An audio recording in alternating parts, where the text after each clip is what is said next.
पन्हाळ्यावर महाराष्ट्र राज्य सेवानिवृत्त मुख्याध्यापक संघ महामंडळाच्या वतीनं पहिलं राज्यस्तरीय वार्षिक अधिवेशन आयोजित करण्यात आलं. या अधिवेशनाच्या अध्यक्षस्थानी सुभाष माने होते.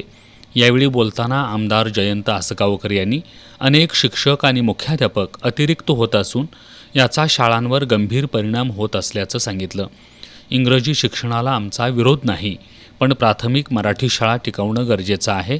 सध्या अकॅडमी शिक्षणाचं पेव फुटलंय, त्यामुळं पालकांवर आर्थिक बोजा पडत असल्यानं शासनानं यावर नियंत्रण ठेवणं आवश्यक असल्याचंही त्यांनी सांगितलं.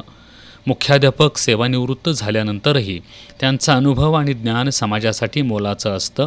मात्र निवृत्तीनंतर त्यांना अनेक समस्यांना सामोरं जावं लागतं.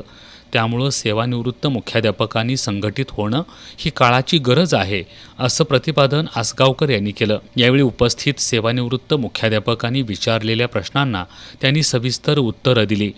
यावेळी doctor Vilas Patil, Arunrao Thorat, M.K. Awalekar, N.R. Bhosale यांनी मनोगत व्यक्त केली.